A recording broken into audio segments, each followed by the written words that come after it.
So without further ado, I'm going to read the introductions of our speakers, and I'll do both, and I'll sit down so we can move along. And I'm going to start with, and you'll hear from Mrs. Marcella Barrett, our 2011 Teacher of the Year.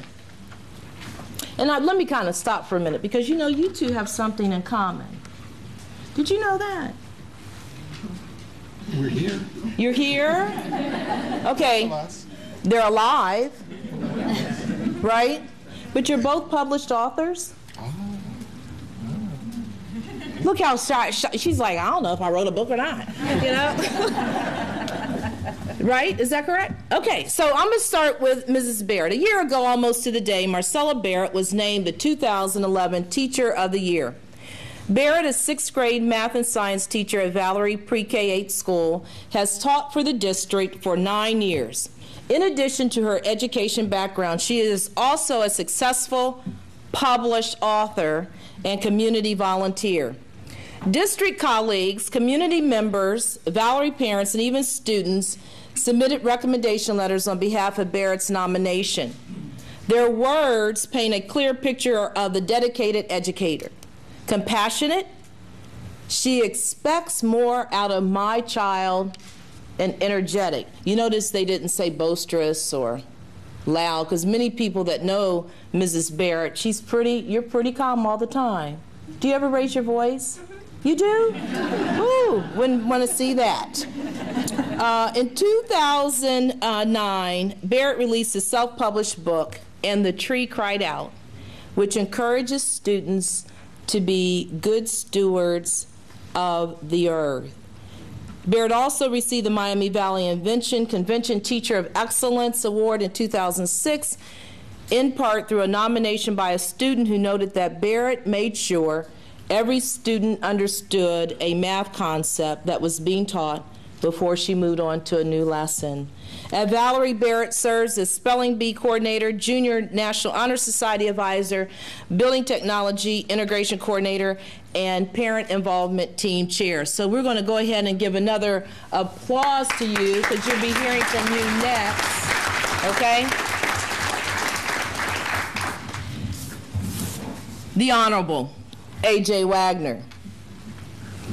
A.J. says he began his career as a teacher before moving on to less honorable duties.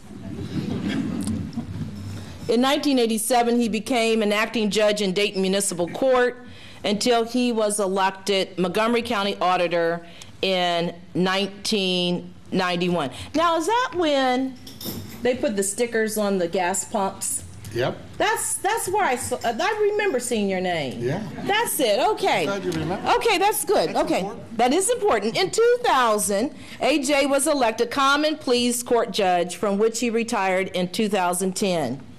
He is now a practicing attorney at Flanagan, Lieberman, Hoffman, and Swan, and a columnist for the Dayton City paper.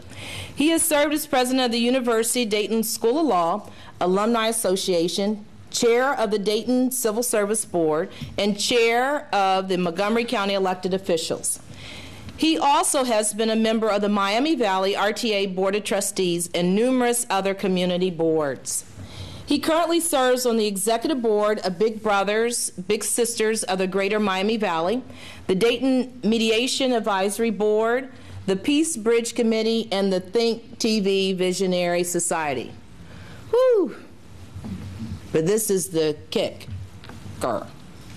One of 18 children. Woo, woo. Which number? 3. 3. Wow. Wow. One of 18 children. He is also a published author with several books to his credit, including How Old is Old? Too Old. No, okay. A Miracle on Alaska Street, an outgrowth of the DPS Character Education Program, and A Pocket Full of Smirks.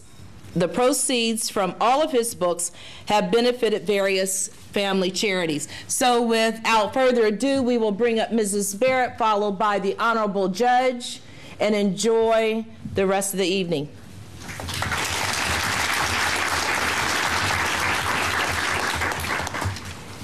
Thank you, and good evening.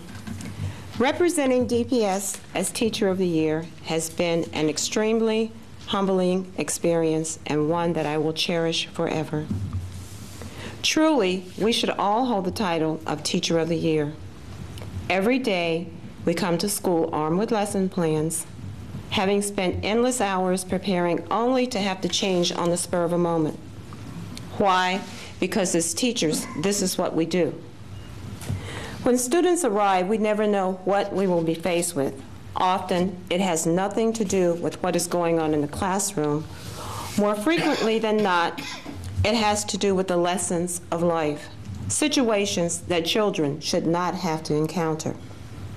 Thus, we must address those concerns before we can expect them to open their minds to learning. May we applaud and honor all teachers who are on this battlefield.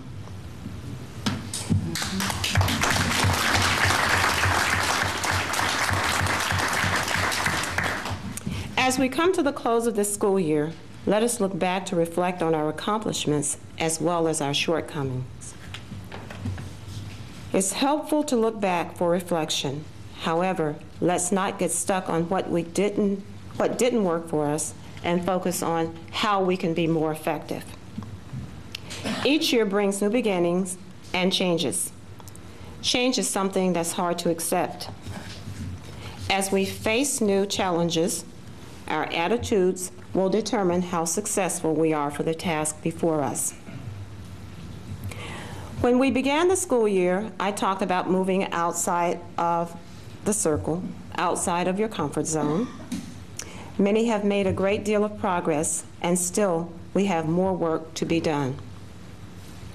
We talk to our students every day about collaborating because that's how they learn best.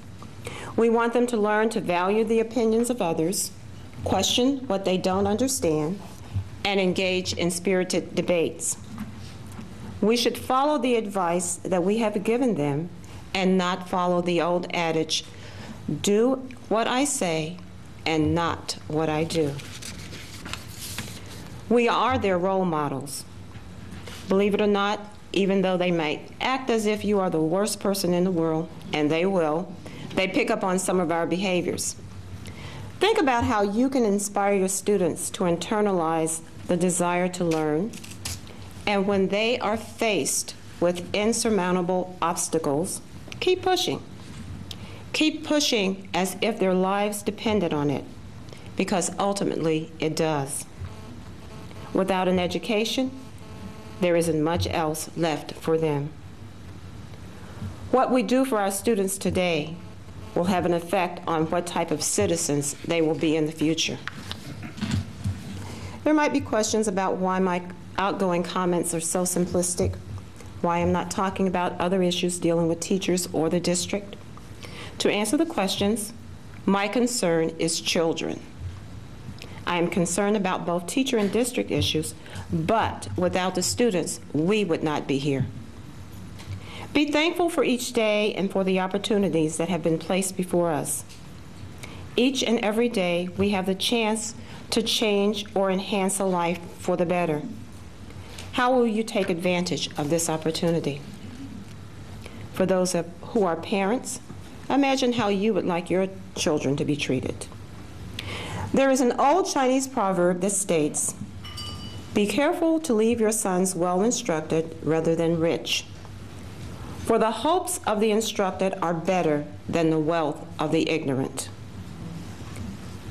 When you think you aren't making a difference, you are. Don't throw your hands up in frustration. Keep believing in them. Continue to get on their nerves. Children want to push you to see how far they can go. Push back and let them know that you are a rock that will not be moved. Is it easy? The answer is no. There are days when I would like to blink and they would all be gone. However, when I come back to reality, I am quickly reminded of the fact that someone made an investment in me. It is my responsibility to return the dividends on that investment. I hope and pray each day that I can and do make a difference in the life of a child. Thank you.